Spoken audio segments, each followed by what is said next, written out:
Ricky, how exhausting have the last 48 hours been for you? Oh, I mean they're long. They are long, tiring days because you sort of never switch off. You're always looking at the players that are coming up and listening to the bids and seeing where the players are going. And I mean it's not just been the last 2 days. We've been months of preparation going into making sure we get this week right. So it's a nice feeling now that it's done. We've done a great job. The scouts have done a great job. We've worked really well together on the table. We've got a really great squad of players together that everyone's really happy with. So yeah, I can't wait for the season to start now. Okay, yesterday we discussed, you spoke about not having had a word with Shreyas. But is it safe to assume or can you confirm when Ness kind of hinted to us that he is going to lead Punjab Kings this time around? Once again, I still haven't spoken to him. I mean, we'll chat to him, and then the team will make an official announcement once it's actually done, or if it's actually done. So I think it's only fair that we sit back and wait. It's a big announcement if it does happen. So we'll wait and see. But we know, I mean, we know that he's there. We know that he's a quality leader. We know that he's won the IPL before as captain. So yeah, but we'll wait a couple more days yet. From your perspective, when you are actually building a whole squad as such, barring two, uh, uh, how critical was it to actually be clear in your thinking? It reflected that most of the guys that you all decided to go for, you didn't budge. The price tag, yes, you had the purse, but there are times when either you or the management kind of holds yourself back. Yeah, no, well, I think that you can pretty much see what we wanted to do in the first set, right? With Arshdeep at 18, and then Shreyas at over 26, and then Yuzi at 18. Yeah. It was really a big play of mine to bring the right people into the Punjab Kings team, and at whatever cost. So, you know, Arshdeep's obviously been there before. Everyone at the franchise loves him.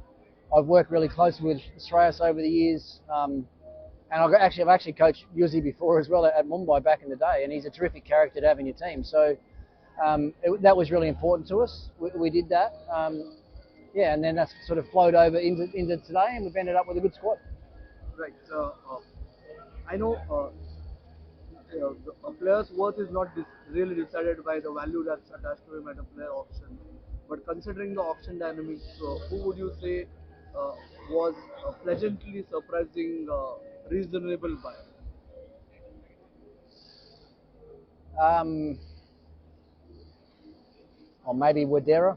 Okay. Wadera, well, I think we thought was a great buy. I think it was 4.2 CR for him. Obviously a Punjabi as well, which is great to have him back with us. Even today I was a little bit surprised with someone like Marco Jansen. I thought Marco Jansen might have gone a little bit higher than he did.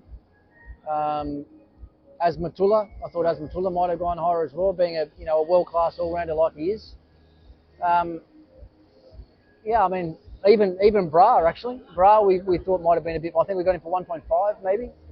We thought that was a great buy. So things like that fell into place really nicely for us, and that was why at the end we could, we probably came into the auction thinking we might get 20 players, and because the middle of the auction went so well, we were able to fill out our squad with 25, and those 25 we got some of the best young Indian players as well. So and they might play next year, they might play the year after, but when you've got that sort of talent, if you can find 3 really good ones out of those 5 good ones you buy, then you've done a great job. Of the 23 players signed over the last couple of days, uh, it gives a sense that possibly at least three-fourths, if not more, were your first choice uh, contenders as such. Can you give us a sense about the number? Uh, Maybe 10. Okay. We've got nearly everyone. Yeah. I mean, you can guess by the first 3, right? Round 1, that's all the guys. So there's 3 there.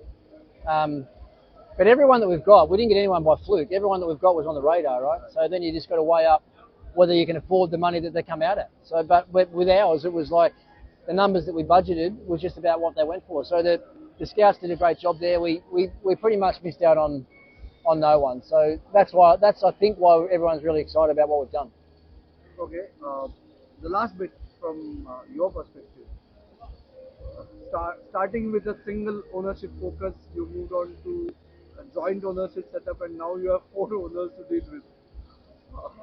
How has it been so far, and how do you plan to actually deal Oh, with there's it? always a different dynamic when you've got more owners.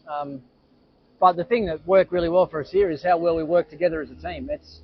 There's obviously lots of different opinions on the table, but that's me and even the scouts. We have different opinions on who we think is the right fit for us and how much money we can spend on them. But I mean, we wouldn't have got it right if there was any sort of um, non teamwork or non agreements on the table. It all worked really well. So so it's as you say, Mumbai, Delhi with joint, and now this is slightly different again. But so far so good, and we'll keep working together and make sure we get the right outcome.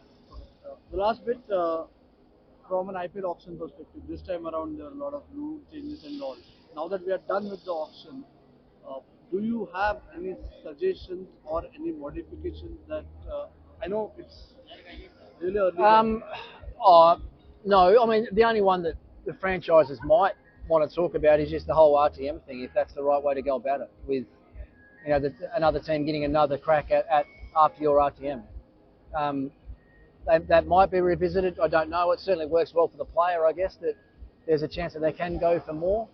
But I guess the whole idea of an auction is that market value determines your price. That might be something they talk about. But otherwise, I thought everything went really well. They've been very long days, as you'd expect, with 1,800 players in the auction pool. But we get a chance to go home now and switch off for a few days and reflect on what's been a pretty good week.